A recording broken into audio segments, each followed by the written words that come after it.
Hello, I am Beau. And I'm Aaron. And this is, episode 10 Yeah, double digits. of Old Games Plus Season 1 Imperfect Works. Mm-hmm. We took a bye week last week. I'm Yep. sorry if you guys missed us, but that's just the way these things go sometimes. We have day jobs still. Yeah, unfortunately. We are unfortunately not professional podcasters. Unrelated note, links to our Patreon in the description of this video.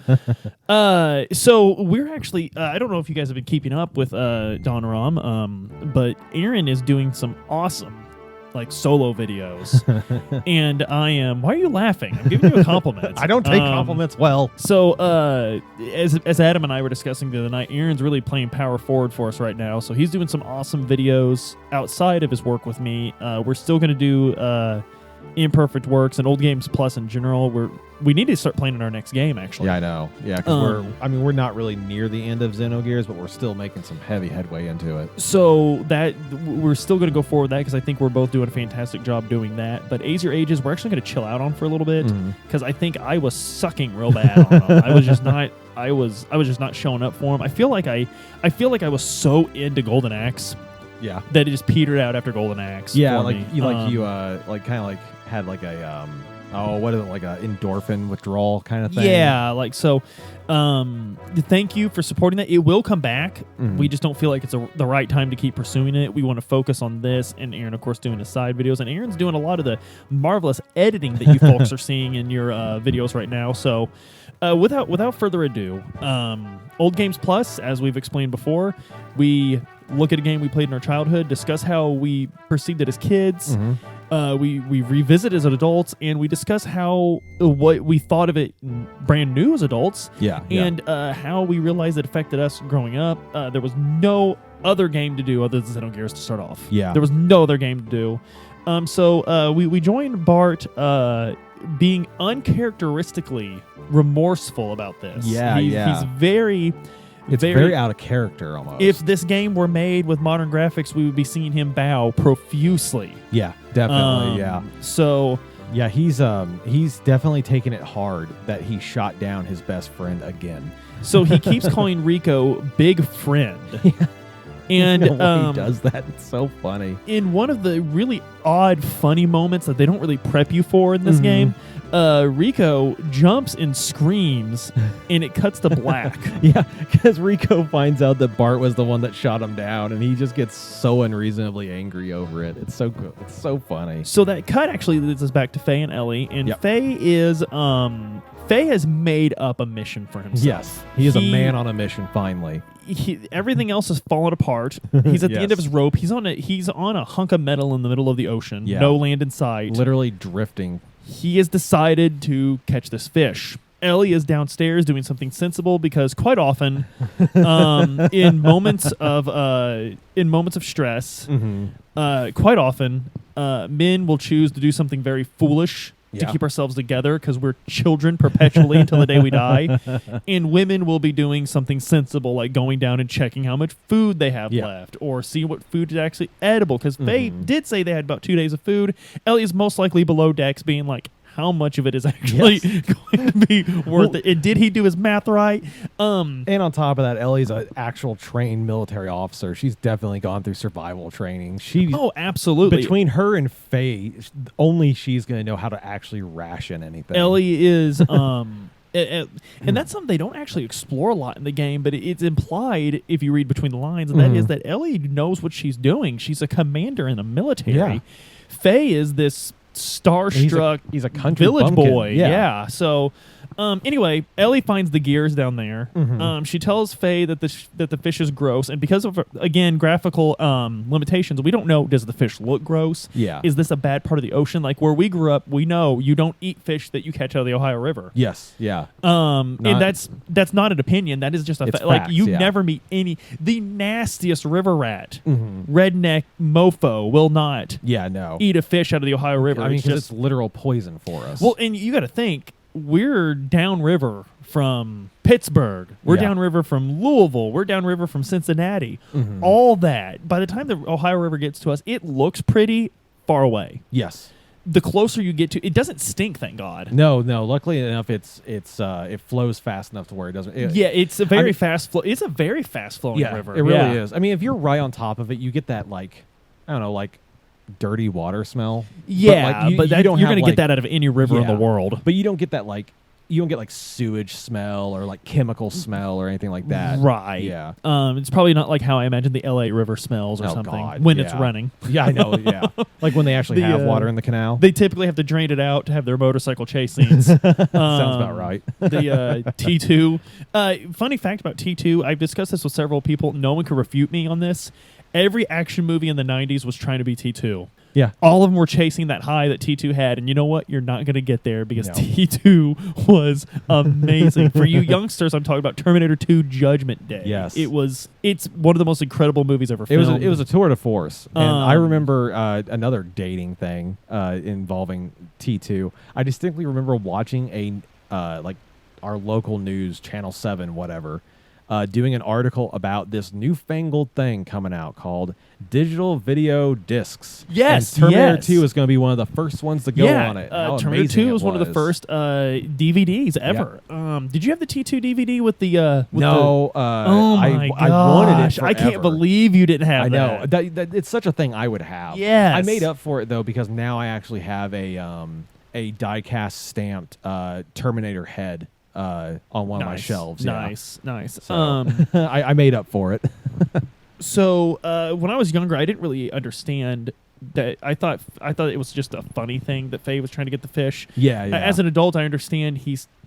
Don said it best. I don't mean to keep because these are two different podcasts covering two different aspects of this game. But Don did put it best when he's a man who has lost control of everything, taking control of what he can. Yes, and that's exactly what it is because he is obsessively determined to catch this fish. And that is, as someone who's been in several situations, even quite recently where that's happened, you take control of what you can. Even if it's for me, a lot of times it's learning a song on a guitar. Yeah. I'll sit down and learn a new song on a guitar. I know the process to that. It's simple, and at the end, I could be like, I can play this song. Yeah. And it's something that from start to finish is 100% in your hands. Correct. Yeah. Correct. So anyway, Shavat floats across the sky. That floating city we've been seeing every once in a while. And Ellie has now named it. She has said that Shavat, it's outside the reach of Solaris. And it's one of those things where she just says that and the game just sort of moves on. Like, Faye doesn't go, what does that mean? Yeah, he's like, what does that even mean? Like, the only other thing we get is Faye's just like, oh, that's Shavat? Huh. Yeah. My mom and dad were from there. That's cool. And Ellie's just like, huh.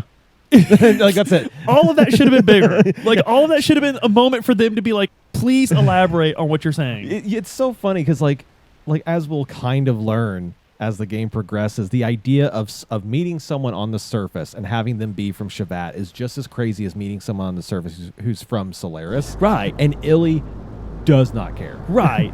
I think at this point she's hungry and she's like, I've been meeting all kinds of weird sons of bitches for the past month. She's whatever. In these situations where men decide to do something foolish in times of crisis while women are doing the sensible thing, they tend to lose their patience very quickly, understandably so. So we got back to Bart apologizing to Rico, and this whole situation kind of reminds me, like, I've worked in labor my whole life. Yeah. And labor, like, depending on what kind of job you're doing, there's higher end jobs and there's lower end jobs in labor. I'm thankfully in a higher end job right now. I've had to work my way up to that. But like if you're on like a construction crew or something, like there's a whole lot of that guy that's like, hey bud, you're getting too familiar with your mouth there, bud. You're talking too much. And they're genuinely mad. They're very angry with you.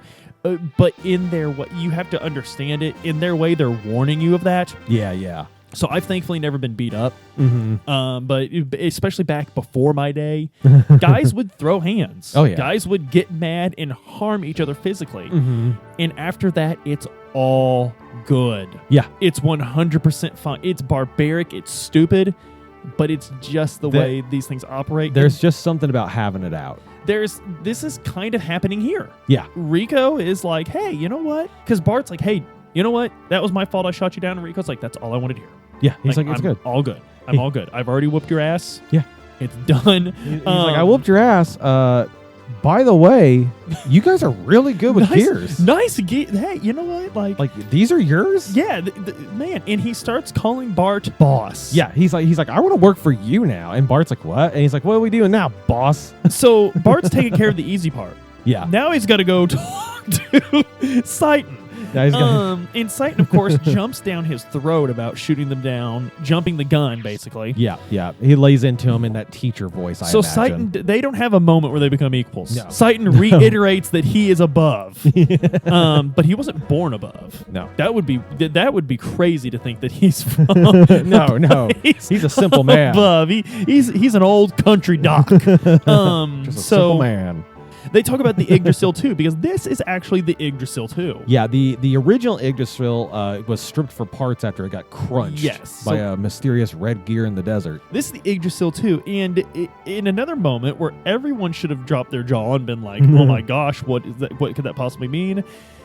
They just sort of mention it in passing, and that is that the Yggdrasil 2 doesn't have the Fatima crest on it. Nope. It has the Shavat crest. Yes. Yeah, and I think the in-game reason why it's downplayed is 100% because Bart asked Citan. And Citan's like, this is really interesting. I'm going to talk about it like it isn't. Because Citan's like, I'm keeping this to me. So, as a child, nothing. I don't even remember this happening. Yeah. It's just a little background information. It does kind of it does pop up again and become important later. But yeah, as a kid, I was just like, what's a crest? I was like, okay, that's cool. That's toothpaste. Yeah. Okay. So I personally prefer Colgate, my guys. But do you really? I don't care. So long as it's minty. I don't care if it's minty and it has anti-cavity stuff. My kids like fruity toothpaste and I can't stand it. Oh, that sounds weird. I want minty toothpaste. No. Toothpaste and mouthwash is supposed to give you a minty clean. If I want fruit, I'll eat my freaking cereal. Ew, I don't like fruity cereal either. I like chocolatey, sugary, cinnamon. Chocolate is good. I like fruity cereal in terms of fruity pebbles. See, I do like Fruit Loops. Yeah, Fruit Loops are good. I do like Fruit Loops. Trix used to be good. Did they change how they tasted? Yeah, they taste. Well, I mean, they may not have. To me, I hate that they different. don't. None of them have the mascots anymore. I hate that. Yeah, I know they got rid of the mascots and the Trix. Fun fact: this is another one of those little Mandela effect things in the world.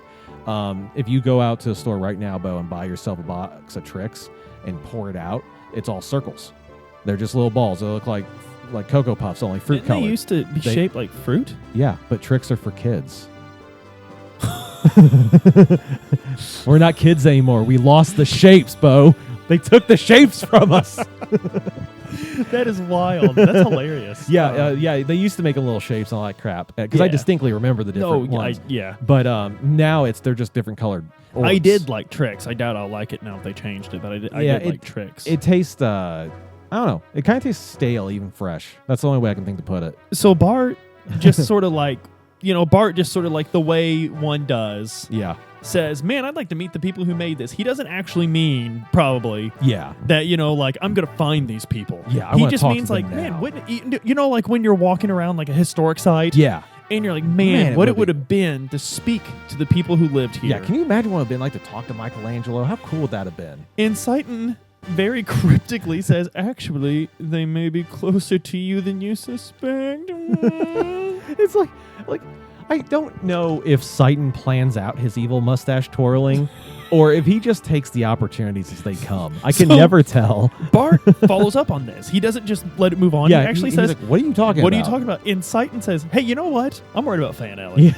Yeah. He just shifts blame. And he's automatically perfectly, he's got it on deck. If Bart's like, no, let's talk about what you're talking about. He's got it on deck to be like, oh, you don't want to talk about the friend you shut down? Again? If you excuse me, I need to make a cellular phone call to my wife and tell her that dinner was awful even though I wasn't there to eat it. I gotta make sure my child still isn't talking. Excuse me. So I do remember as a child thinking that actually they may be closer to you than you suspect. Kind of, Mm-hmm. This is when I started to think, what does Citan... This was as a kid, because I remember going back to this game after several years. Uh-huh. When I was a kid, Citan was my favorite character. I thought he was so cool. He always knew everything. And it wasn't until I was an adult that I was like, wait, why does he always know everything? And it's kind of weird because we do that with so much in life. The biggest one I could think of, something that Xenogears, central to its addressing, is religion. Mm-hmm. And I do want to reiterate, I don't think Xenogears is an anti-religious game. I don't think Xenogears tells you, hey, drop your religion. I think what it wants you to do with religion is examine it. Yeah. I think that's Xenogears. But anyway, I think it's just offering the different viewpoints.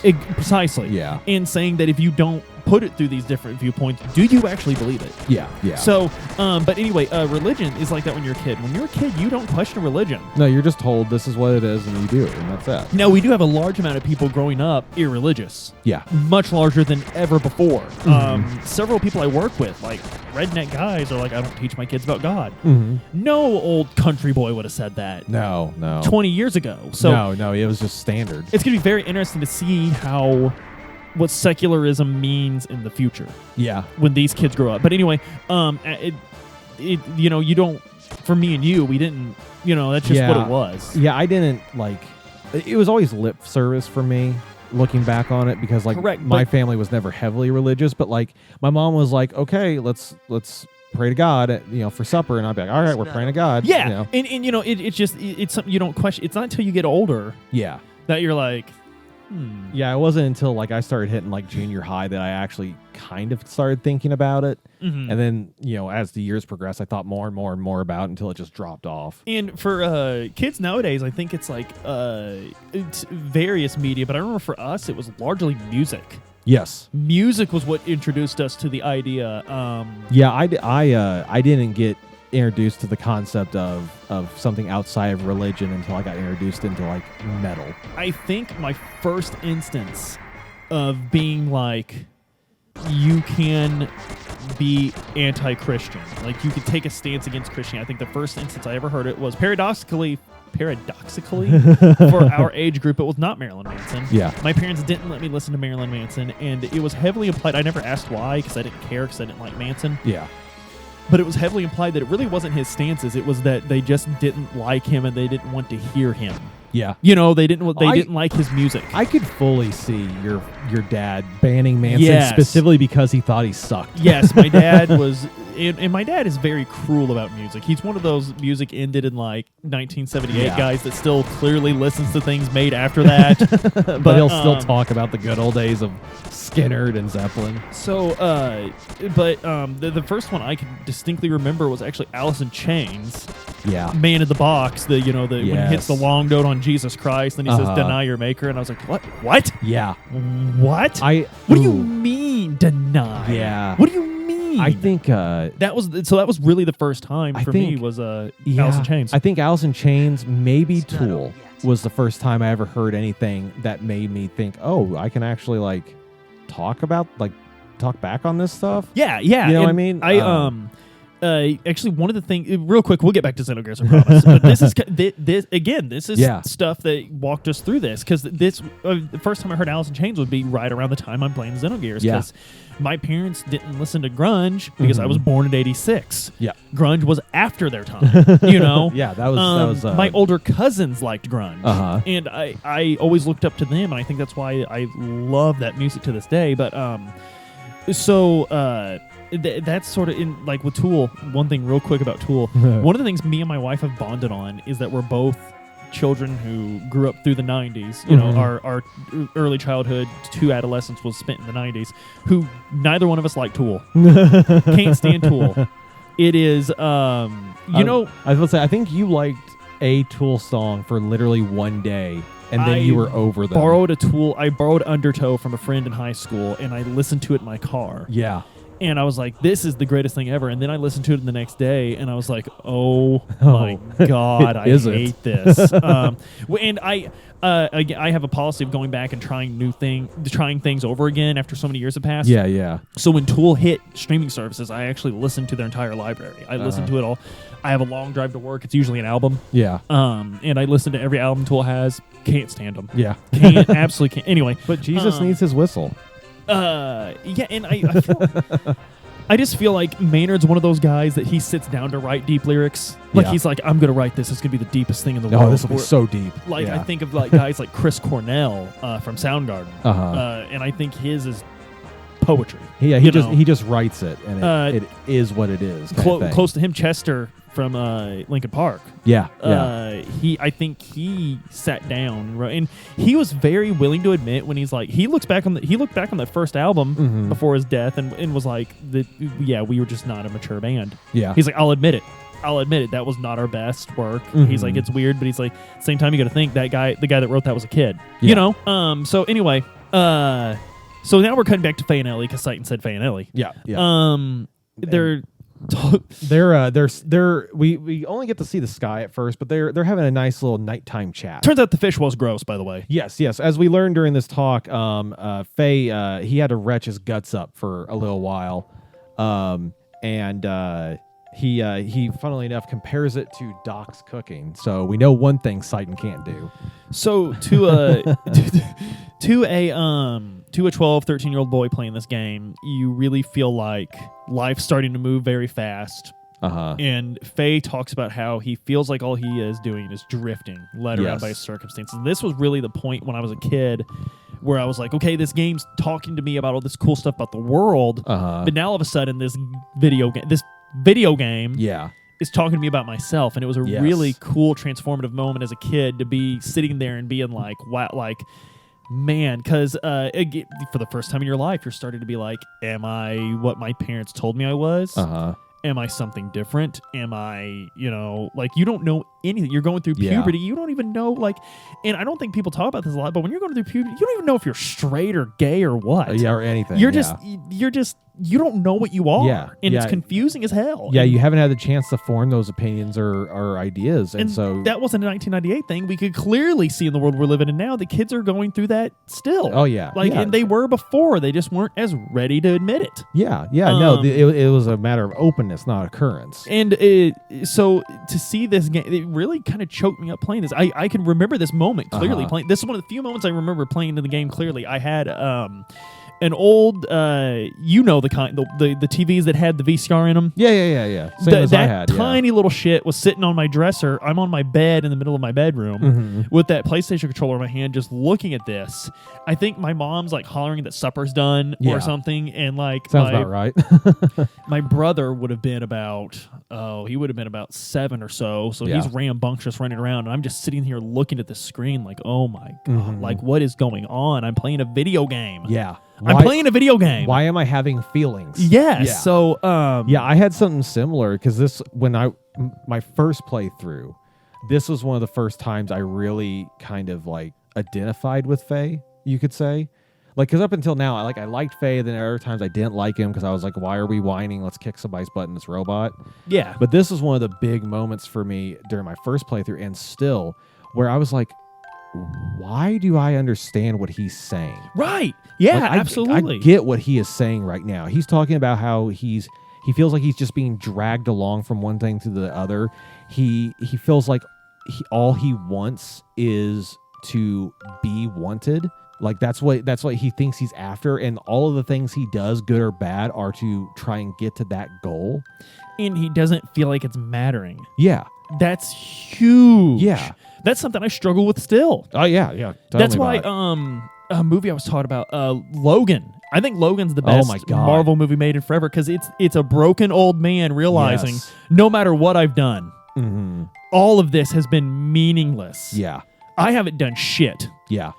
And I want to do shit. Yes. Oh my God. Even if it's not me, even if it's this person that I just gave a boost. Yeah. Something's going to mean something from this. Logan's an incredible. It is. It's one of the few superhero movies that I will say is cinema. It's cinema. The thing that makes Logan so good is it's not a superhero movie. You know what I mean? Exactly. Because I like superhero movies well enough. There are some I don't like, some I do like, but I like them well enough as a genre, right? Right. But Logan is a movie. And we don't have to put up with it being a comedy for some reason. Yeah, well, that's also probably because Fox had more to do with it than Disney did. Yeah. But no, Logan it's a tour de force. I love that movie. Like, it's so damn depressing. But it all comes back to this, that drifting. And I think it's common in a lot of literature because I think that's something that I am a nihilist. I'm a cheerful nihilist, not I don't believe that life has any meaning other than what we assign to it. And it's very difficult to come to that place where, because I still don't believe I fully assigned meaning to my life. Yeah. I feel like I still need to assign a lot to that. Funnily enough, I'm over here, a freaking fatalist. My father is extremely fatalist. My father has always been, if I die, I die. That's just what's going to happen. He really doesn't feel like he has any agency over whether or not he dies or not, and it's really scary. Because like he's starting to get older, so like now when he like takes off on the motorcycle, I'm kind of like, bye, Dad. Yeah, you know, like, I don't know. It was sad funny when we were like 15. And he'd take that beat up old truck he had out that had staples holding the dash in. Yeah, and but like, now it's like, oh, whatever, dude. Yeah, you do that. Like, yeah, you get what I'm saying. You know the man. Yeah. Anyway, well, especially because he still talks smack like he used to, I bet. Oh, he's worse because he doesn't have anything else to do. He's retired. But Faye says he was drifting till he met Ellie. Yeah, and this is where he lost me as a 12-year-old boy, but I understood it as a man. I understand what he's saying as a man, and yeah, and it's I don't think it's like a cheesy like baby. No, nothing till I met you, and I don't even think that he's referring to Ellie as I don't think he's meaning as a lover. I think he really means that like you came along at a time in my life where things just sort of fell together. I definitely agree because at this point in the game, we have been given zero indication that there are romantic feelings between these two. There's a weird bond that they haven't explored. Very weird bond. Yet. Yes.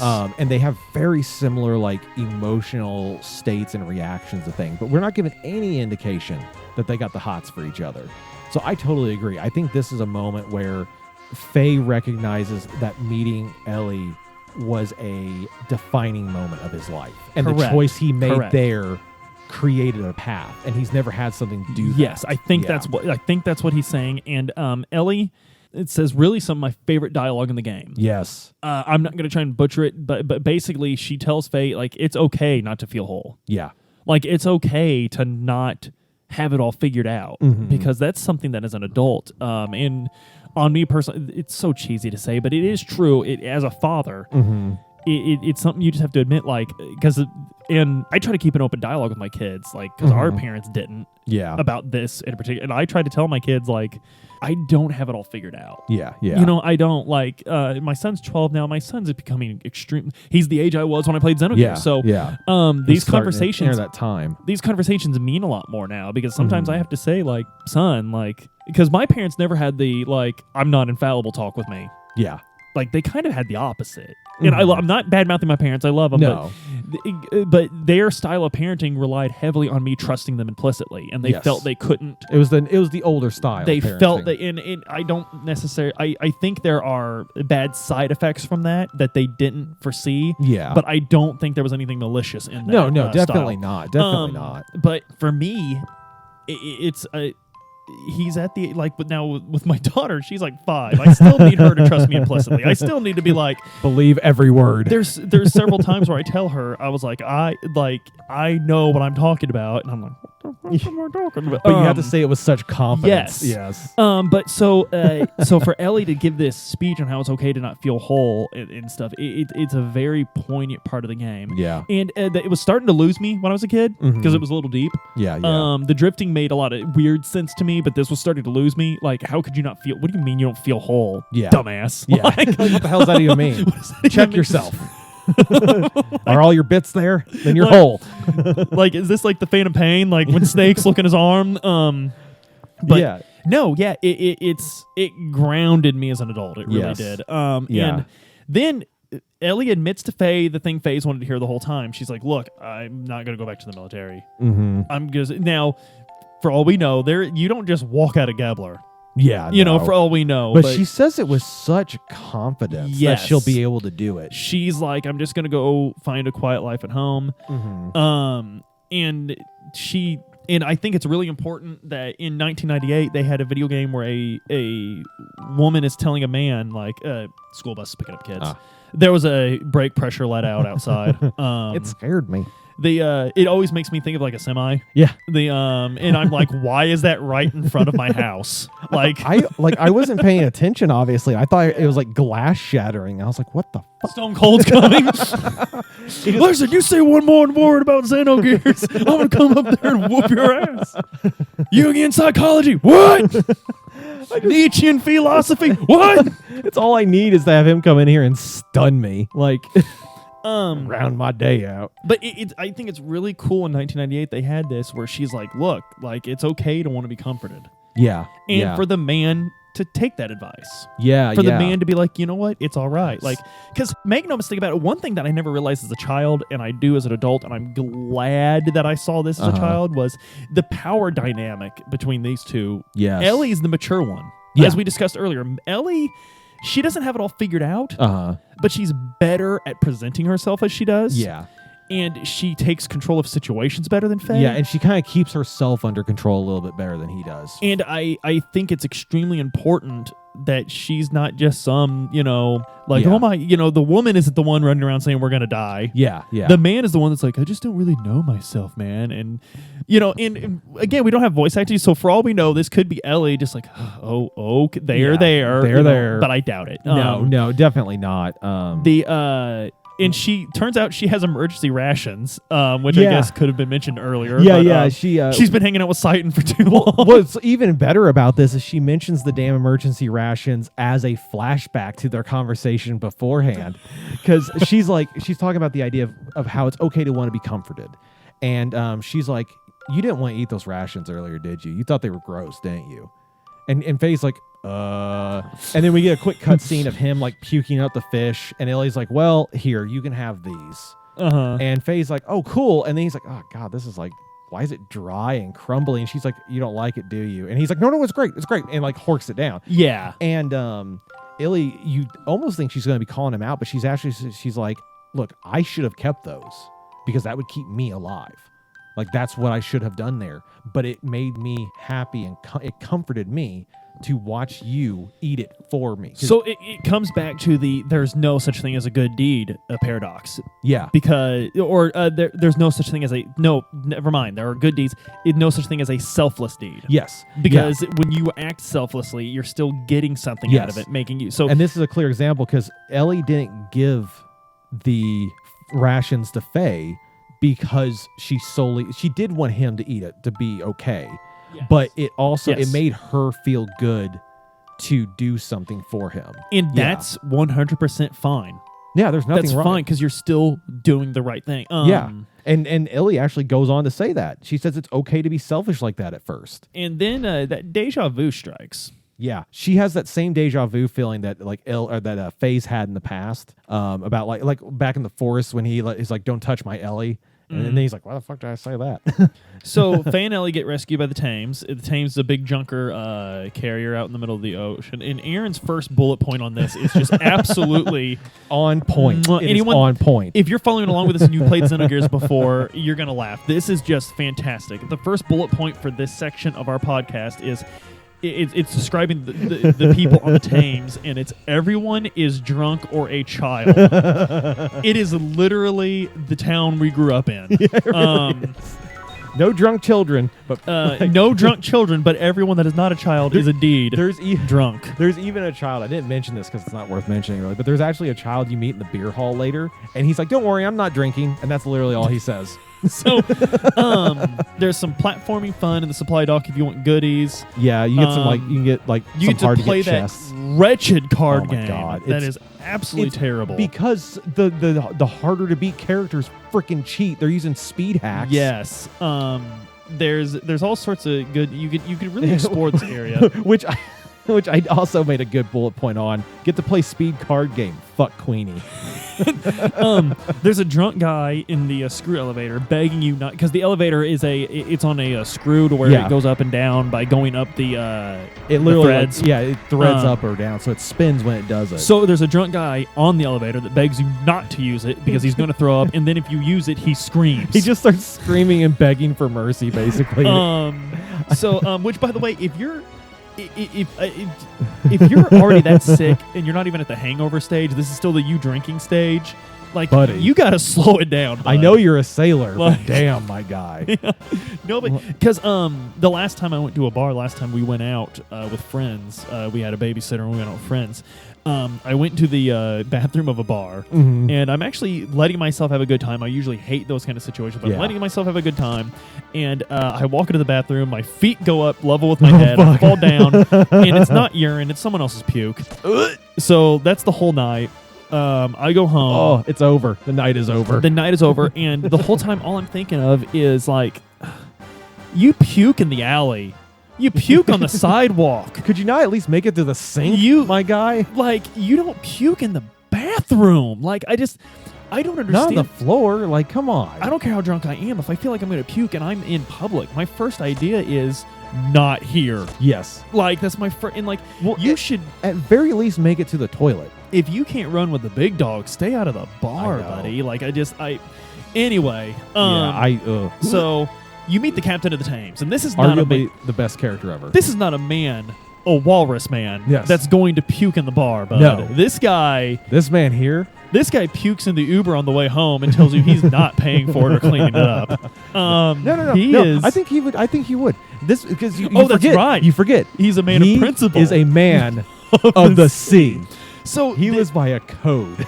if Xenogears was as popular as the games that Tetsuya Takahashi made afterwards, this would have been one of the biggest memes on the internet. Man of the Sea. Easily. Yes. So what it is and it's one of the things that just burns your mind as a kid. Yeah. It's one of the things you just smile seeing as an adult. Because it's this burst of just pure levity. It's this walrus man dressed as an old naval admiral. Yeah. And he's got a pipe. Yep. And he says that he's a man of the sea. And when he says it, each word in that sentence, he strikes a different pose. Yeah, And he- you even get the Yeah. and he follows the camera around. Yeah, the camera. Yeah. There's even a child on the upper deck that tries to do it and forgets where the camera is. And he screws it up and he's like, oh, Um, man. But anyway, the captain is very helpful and he's very kind because he's a man of the sea. Mhm. This frustrates his sonar guy to Yes. no end. Yeah, his first mate is not about it because his first mate is like one of the dolphin guys. Yeah. Just like Hans on the Yggdrasil. Yeah, this And- guy's name is Franz. Franz. I forgot to mention that. Yes. Yeah, Hans and Franz. No relation as far as we're told. No. They never meet each other. Although we do get this thing where Faye is just like, he's like, I feel like I've Yeah, met this yeah. guy. he says your gear's got salt water in them. Yep. And apparently a little bit of brine is enough to just I mean, those are delicate equipment. That's delicate equipment, Beau. That there is a fine-tuned machine. You can't be having no salt in your control panel.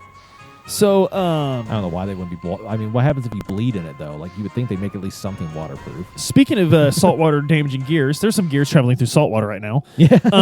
And they're coming up on the Yggdrasil 2, which we forgot to mention is a submarine. Yes. Yeah. We this forgot to one, mention that. Yeah. Not so much Sandcrawler now, more Subby Boy. And Dominia and another element. I like how you say another element because let's face it, like if you're a Xenogears super fan and you're You like know. flipping through your copy of Perfect Works, you're like, just say your name. Yeah. Buddy, nobody gives a shit about anybody but Dominia. Yeah. So Yeah. And this one here, like she's like one of the extra weird. Well, I don't know. she's the one with her eyes closed constantly, isn't she? Yeah. And I was gonna say the other the bunny girl element. I cared about her on disc too. Let me tell you. I could grab my copy of Perfect Works that I have, and I can tell you who it is, but I don't care. It's not Dominia. Who I say her cares? name in a few minutes because like I specifically said another element because when I wrote this, we're not supposed to know her name because she's okay. never addressed by name. I thought it was because no one cared. Well, I mean, I don't care because she's like quiet and lets an idiot like Dominia boss her around, but. So I think I said anyway, her anyways, didn't I? she's acting.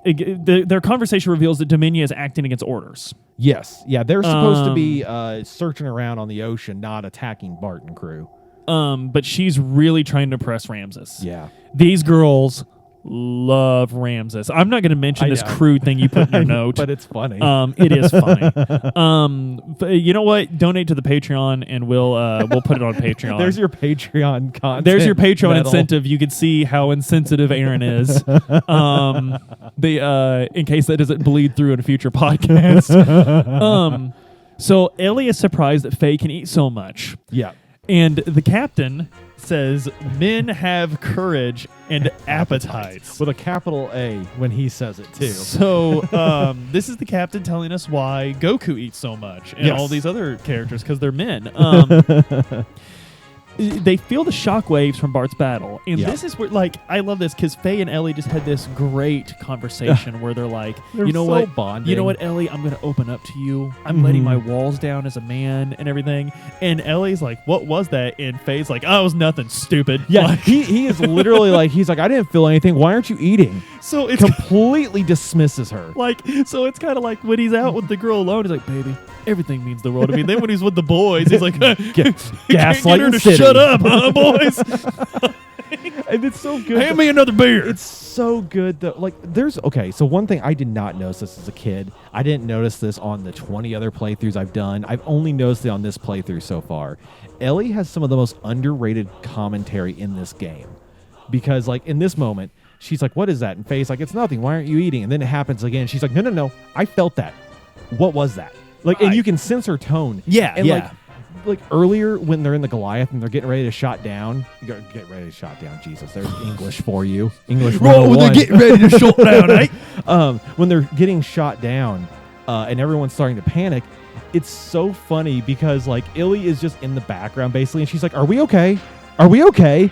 And like, everyone's like, oh, we're going down. Faye, get ready to evacuate the gear. And she's like, are we okay, guys? And I don't know why. It's so, like, well, it's hilarious to me because there's so many times in my marriage where I just haven't wanted to deal with something. I want to just hold off till later, and Ashley is freaking out about it, understandably, because, again, women have a lot more sense than men. She's like, the sooner we take care of this, the better, but I don't want to deal with it. So I'm not calling her a liar, but I'm trying to be like, it's not that bad. And this is, I'm painting myself as a horrible person here. It's not anything major. It's like, the classic trash bag. Sink faucet's leaking. Yeah, I'll get to it. And I'm not going to let it get bad because I pay for that fucking water bill. I'm not going to let it get that bad. But right now, it's dripping in the sink. It's fine. It's not dripping on the floor. I'll do it. Like, I just got home. Give me a second. I guess what we're saying is, if there is a reasonable voice in your life, listen to it, for God's sakes, is what we're saying. And more often than not, in Faye's life so far, it's been Ellie. Because as we have learned, what the reasonable life he thought he had, Satan, is not reasonable. So anyway, they notice that it's Bart getting attacked. Yeah. So they rush off to help immediately. They and the minute they get there, Dominia is like, you're a traitor.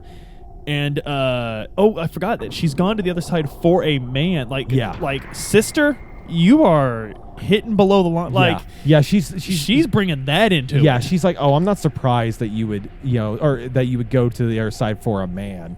And it's funny because, like, Dominia at first is like having nothing but insults towards Ellie. Yes. And Ellie's like literally like, why are you doing this? Like, Ellie's like weirdly calm talking to her. We already know from past encounter that these two had some sort of relationship. And so Dominia, it's very weird now because Dominia seems to. We discussed this a little bit before the podcast. Yeah. And when I was a kid, I just thought Dominia was being a bitch. Yeah.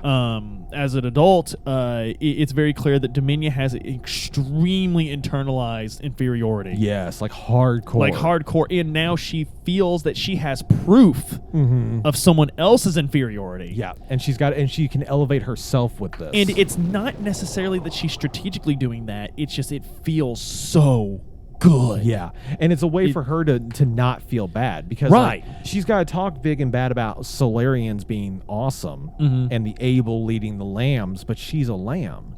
But now she's seen the Solarian following this lamb man. Yeah. And turning it. She's a full-blooded Solarian, and she's doing this. Look, I must be better. Yeah.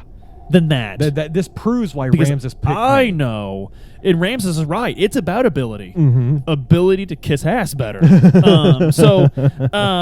But one of my favorite lines in the whole game is Ellie says that if the Gebler are wise, then she'd rather be a fool. Yeah. You know, That's her. That was her 2 weeks notice right there. fuck a 2 weeks notice. Y'all should have noticed 2 weeks ago. I was gonna quit. Were you the one that posted that? Probably. It was for Berserk fans, which I'm a huge Berserk fan. It's no, I posted in the Discord. Oh yeah. It was Guts one. after he beat Griffith and he's walking away and it said fuck a 2 weeks notice. Y'all should have noticed 2 weeks ago I was gonna quit. And it's Griffith just sitting there watching his life fall apart. Trauma.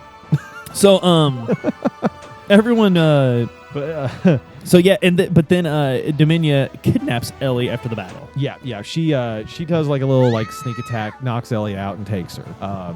So everyone goes back to the Thames to repair the Yggdrasil 2. Yeah. And Bart is extremely remorseful about this. He's like, he thinks it's all his fault because he prioritized all their efforts on getting their weapons ready to be on his BART missiles instead of depth charges because he never thought of a submarine battle. Right, and he didn't have the foresight to call them BART depth charges, so he wasn't as fond of them. Faye and Bart have a moment though. Yeah. They're, you know what, like Ellie's kidnapped, I'm worried about that, but like it's so good to see you alive because we each thought the other one was dead. This is the first chance they've actually had to talk, so they're able to actually finally connect again like that. So he's like, yeah, I wanted to leave Margie and Nissan, but everyone told me she was safer with me, so I conceded. And Faye apologizes for not being able to keep the promise. Yeah. And Bart's like, hey, like, you know, you had your trouble too. Like, they clear everything up. It's the most adult we've seen both of them ever act together. Yes, they clear everything up. Which is really satisfying. I love this next section. Bart meets the captain of the Thames. The first bullet point is they love each other. They're both men of the sea. And one thing I love about the captain, I didn't really notice as a kid, but as an adult, like being around drunk people, I love that the captain's always like, this is great. Yeah. This is great. Because that's what drunk people do. And he says that a lot, too. Drunk people constantly analyze the situation they're in. And it's like the Bible, and he saw that it was good. And what's funny is in their head, they're having the most deep drunk thoughts ever. But all that ever comes out is, this is good. This is so good. Yeah. This is awesome. I'm really bad when I'm drunk and around people. Like, I let them know how much I like them, and I sound like I'm really soul-searching. But it's always just like, I'm glad you're here, man. I'm glad you're here. And I'm really bad about the bring it in. Bring it in. Anyway, Bart is trying to show off to the captain because he's like, man, this guy's cool. Yeah. I was a man of the desert. Now I'm a man of the sea because of this guy. Then his cousin bride-to-be shows up and he yells at him for leaving her on the ship. And Bart's like, great. Now not only is my hillbilly showing, but he gets so upset. He's like, dang it, I should have left you in Nissan. You ruined it. I was trying to be cool here.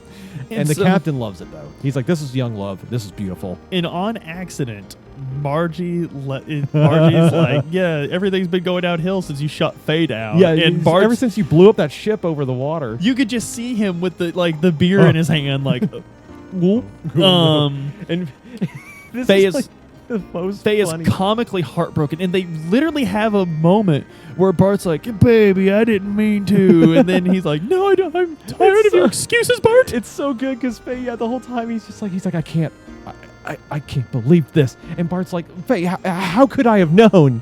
And Faye's like, no, I'm too disgusted to talk about this. They meant nothing to me, Faye. It's so good. Like, the captain is having a blast watching this. Yeah. Because what do you like more than when you're drunk than seeing two other people get into conflict? Yeah. It's fantastic. It's I love it every time. But he also knows how to fix it. He takes Bart to go get drunk. Yeah. Which apparently they weren't doing before, even though it was heavily implied. Yeah. They weren't getting drunk enough, brother. Yeah. There's drunk and then there's drunk. Margie's like, is this really about Bart? And Faye's like, no, it's Yeah. because of Ellie. And Margie's like, hey, go save her, because it's literally that simple, apparently. Yeah. Margie. What? Okay, so I can't remember off the top of my head right this second. How old is Margie supposed to be? I think she's canonically like 15. Okay, because she's drawn like a 9-year-old. Her Yeah. face is very childlike. It's that 90s anime style. Yeah. Where, she's intentionally shown to be younger. And the only way they could do that is to make her like super young. And her personality is extremely... She has that little girl simple mind. Yeah. She's like, Faye's like, I'm sad because Ilya was kidnapped. And Margie's advice is, why don't you save her like Bart always does me? Because I can just magic my way over to wherever the hell she is and pull her out of it. Yeah, thanks, Margie. Like, what are you talking about? I'm going to go have a drink with Bart. And you know, the problem, yeah, and the problem for like freaking Faye is that he probably thinks, yeah, I should be able to go do that. Now I got to agonize over the fact that I'm a failure again. Like, Margie, he does not need this. So speaking of Ellie, she's getting her shit rocked on Ramses' ship. We get to cut back to her literally getting bitch slapped. Dominia tells her to cease your naive utterances. Obviously, Dominia hoping someone's listening in on this and hearing how smart she is. Yeah, and Ellie's just like, I haven't said anything wrong. And Dominia is like, no, you haven't? What about the whole, like, being a traitor? You know what we do to traitors around here? We kill them. And she's literally about to kill, but then Miang shows up. Yeah, of all people. Miang does a fucking perfect Full Metal Jacket military dressing down. Yes, like, that's exactly what it is. Yeah, because she's like, look, you weren't in charge of that mission. Yeah, that wasn't the mission. Did I say? Yeah, Kelvina. That's her name. Like that, you weren't in charge of that mission. That wasn't even the mission that you did. So I think you're closer to treason than Ellie. And Dominia is and what I like about this is, when I was a kid, I thought she was just like scared, running away, like she just got yelled at. But as an adult, you can understand this. But she's embarrassed. Yes, and that she makes was her angrier. on top of the world, because embarrassment when you're a child feels a lot different than as an adult. Yeah, because as a child, it's like, oh gosh, you know, like I just wish I could go home. But as an adult, it's like, it's humiliation. You feel slighted. And especially in a situation like this where it's compounded with the fact that Dominia is trying to feed her own inferiority complex. She's finally got the leg up on the golden child. And she's trying to impress Ramses by any means she can. And the person that has Ramses' ear more than anyone else in the world just destroyed her, and is heavily implying that, like, when I give a report about you to Ramses, who do you think he's going to be mad at? It's not going to be pretty. Yeah. So, and what's funny is, like, this is a great example of how, like, I kind of got this as a kid, but not as much. I more got it as an adult. But Dominia, that embarrassment turns straight into more anger. She actually starts to make a move on Miang. Yes. And Miang, though, does this weird thing. There's this odd sound, and the whole screen kind of flashes blue. And Dominia just is immediately like, oh, fuck. And just, she's like backed off. Yep. Like completely out of it. She's like, no, she wants no more smoke. Yes. And so Miang takes Ellie to the brig. She's being super kind to her, and then very like compassionate. And then she tells Ellie how beautiful her eyes are. Yeah. And does that weird eye thing again. And so Miang goes to talk to Ramses. Yep. Finally giving her reports. She gives the report. Ramses is like, okay, so, like, I know I should be mad at Dominia. She screwed up. But you mentioned Faye. You mentioned a certain person that I don't like. Like, so was it him? We're changing course. And Miang, what's funny is normally Miang's like, no, we're not supposed to do that. But this time she's like, well, we got to be smart about it this time because he's on a submarine. It's a submarine. She doesn't say stop. No, she's just like, completely like, she's like, oh yeah, okay, but you know, they can dive, and we are in an airship. And we could probably fix that, though. What's more important than that is she's like, I happen to have a plan in case we attack a submarine.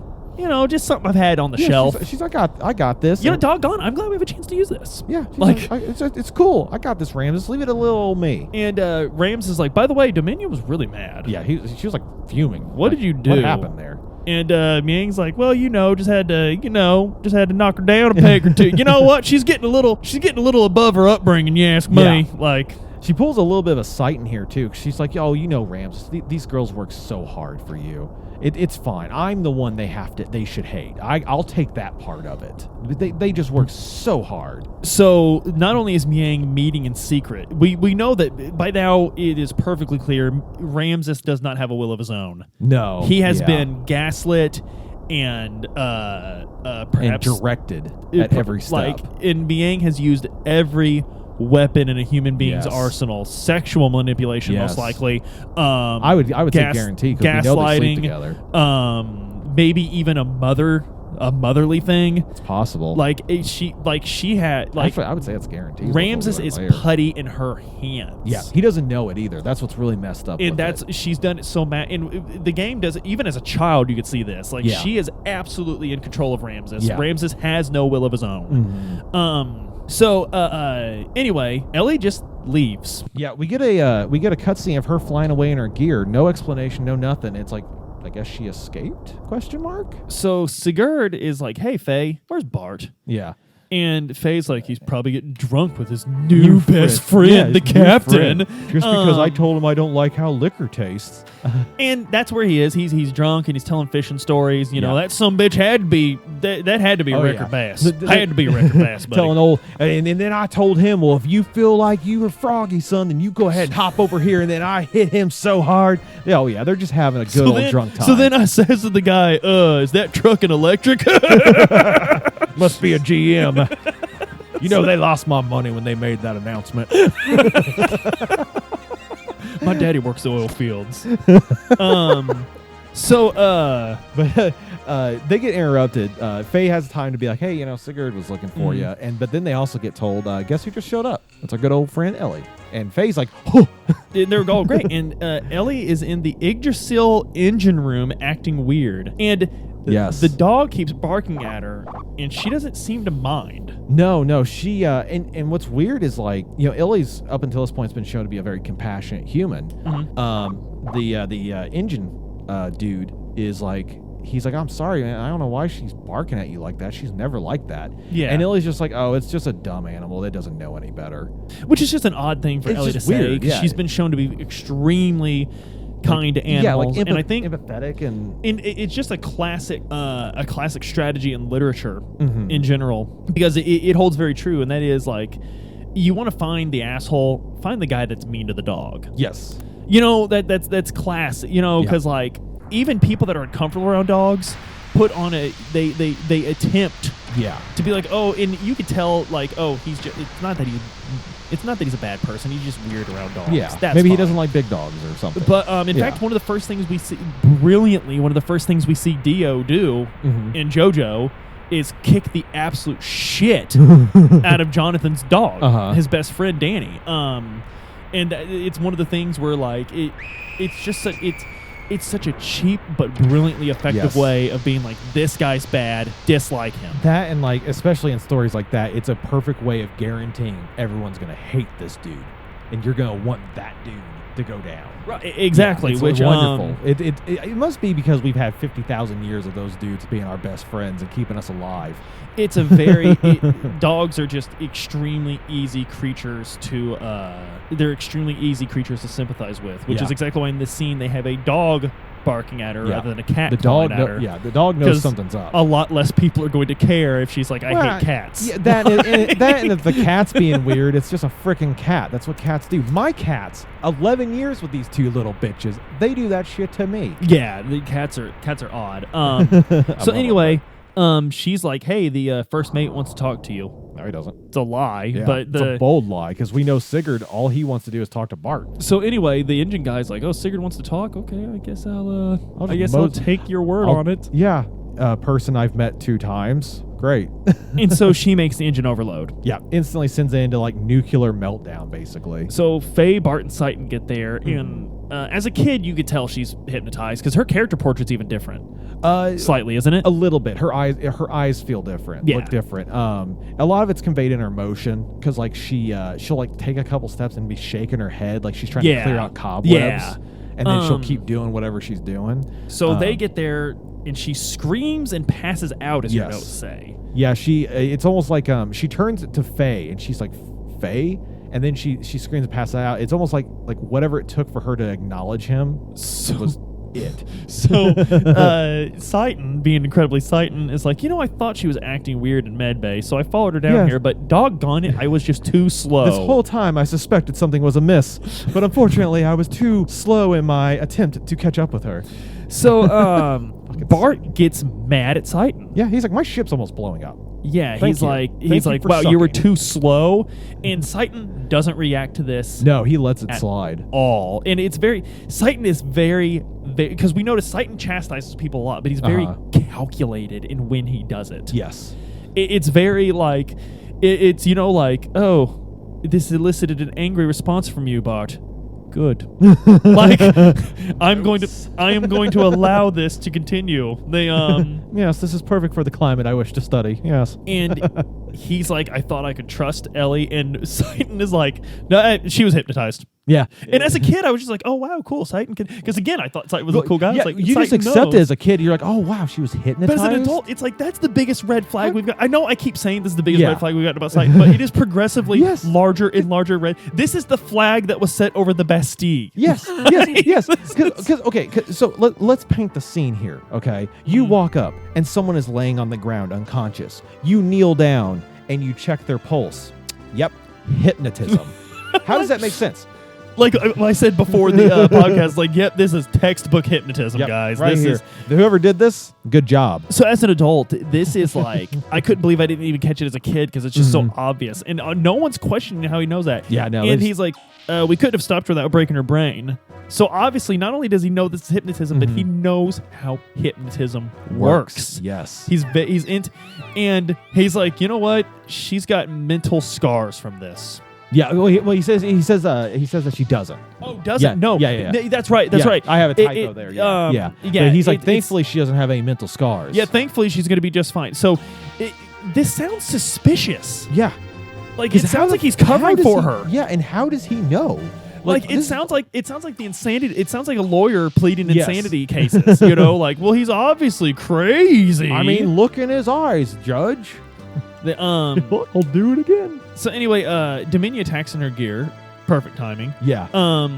Ellie's like, please, I have to fight. And Bart flat out hates Ellie at this moment. Yeah, he's livid. He is not having. He's like, no, you need to sit your ass here and think about what you did. I remember as a kid, I was like, Citan just told you she was hypnotized. What's your problem? What's up here? Like, but it wasn't until adulthood that I realized, like, Bart almost lost his ship. Everyone that trusts him to command him. Everything. Yes, he the only thing he's been given is she was clearly hypnotized. Yeah.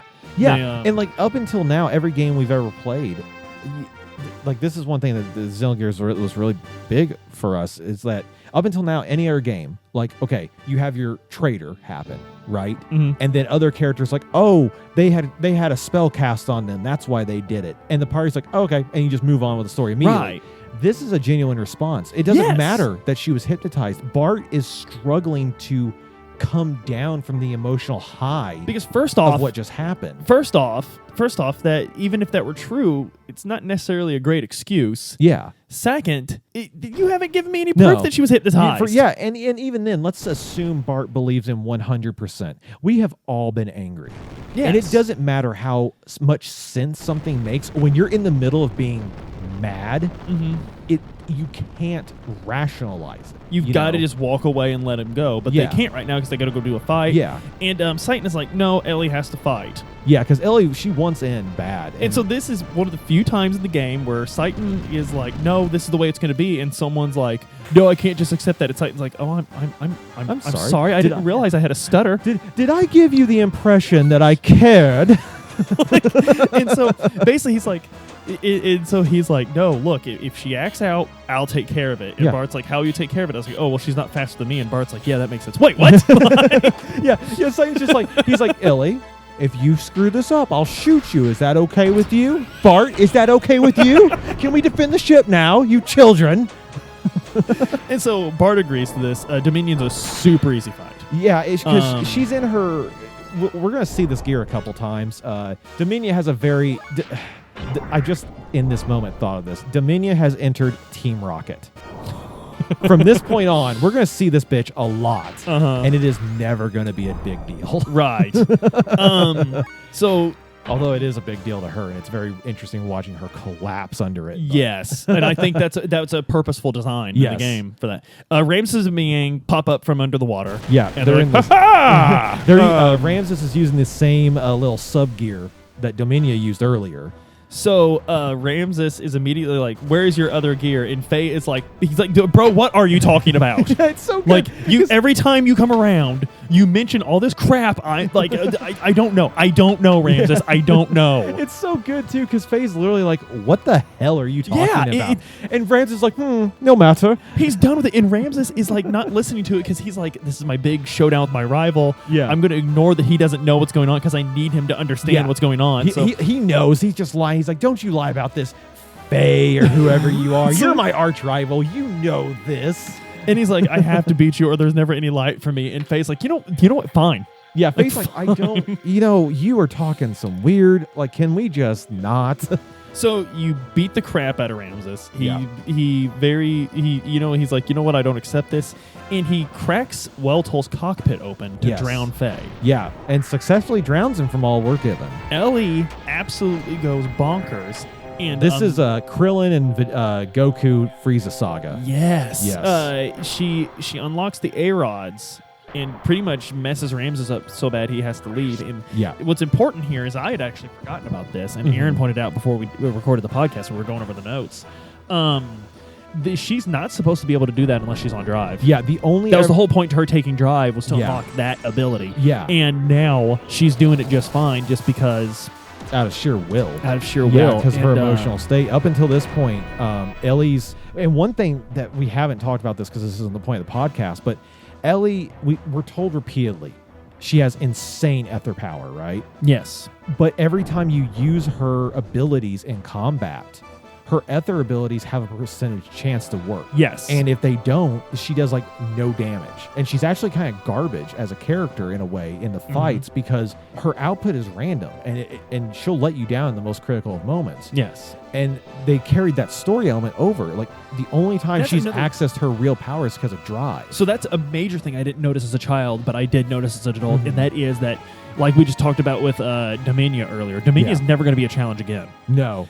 And I think there's one more fight where she's kind of that tough. That lines up with the story of her falling apart. Yes. And so with Ellie, it's neat that game mechanics are mirroring what's going on in the story in this game, because that's not something that was very common in JRPG. It's not common in JRPGs now. No. Most of the time, like, the characters will talk like it was an easy thing. Yes. But the fight is still challenging for you, the player, because they want you, the player, to have a... What they discuss and what they're doing are two totally separate things. And in Xenogears, it's not. Yes. Xenogears explains everything from the save points to the...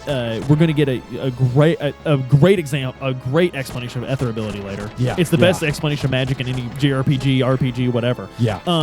There's a lot. This game, it remembers that it's a game while having an incredible story, and it wraps it all together in a way that Tetsuya Takahashi, as a director of his age, when he made Xenogears, it's absolutely incredible. Yes. And it's just unfortunate that the climate at Squaresoft was the way it was when he did this. Yeah. It's very unfortunate. And one thing I think is interesting is, like, when Tetsuya Takahashi is very bitter towards Squaresoft.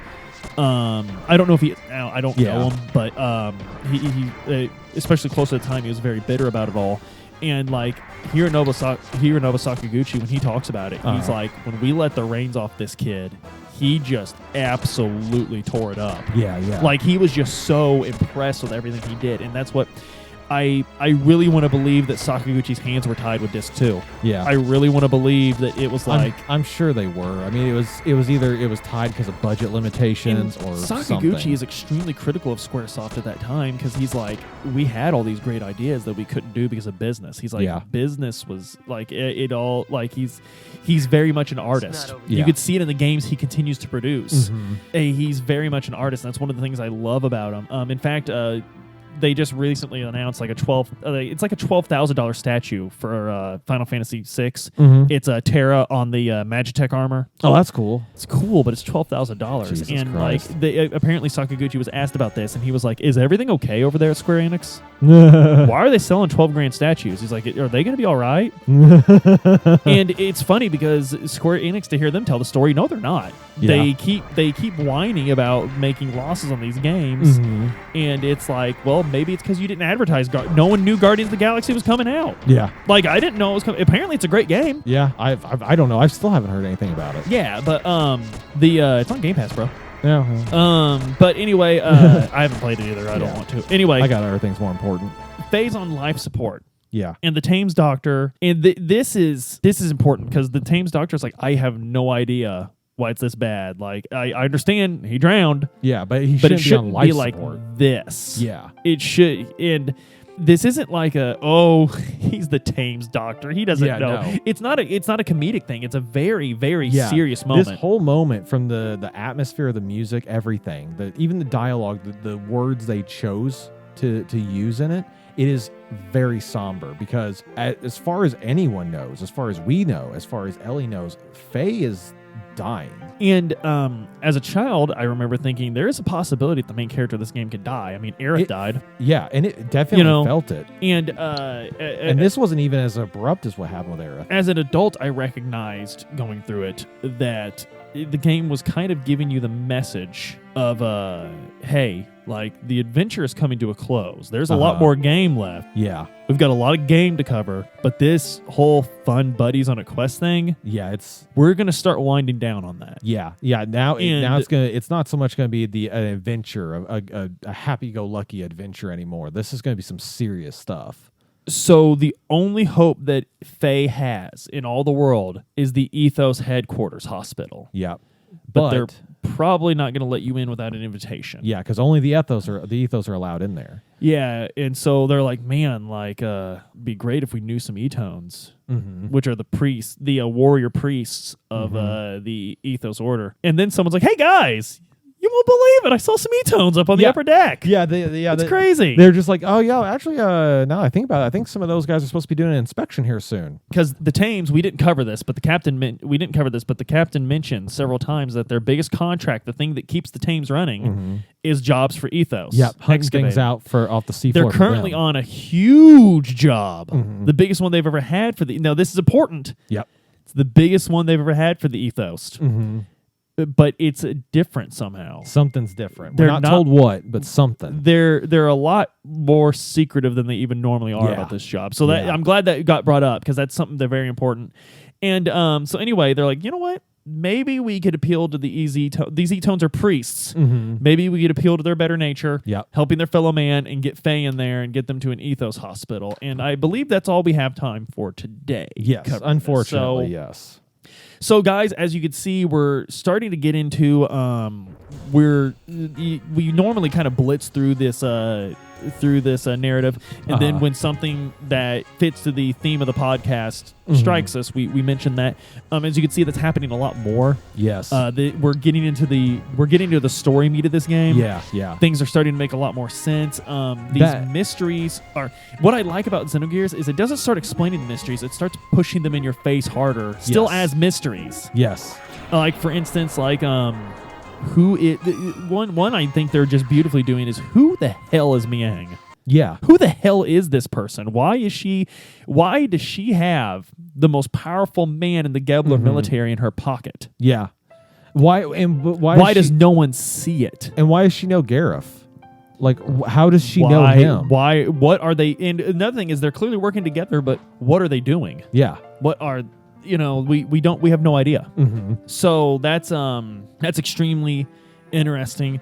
We're starting. Faye and Ellie are developing probably the most realistic video game relationship I've ever seen. Yes, to this day, I would totally agree with that. And we're starting to get more hints at to what primeval thing within them is attracted to each other, and I don't mean attracted as in like sexually. I mean attracted like what's linking story them together. Yeah. There's something linking them together. So we're really getting into the and I'm really glad we're focusing on this actually now. Yeah, I'm glad we're making this our focus. I think we were doing a great job, and I think we did a great episode today. If you guys agree, let us know. Give us some feedback. But be kind. Be kind. We have feelings too.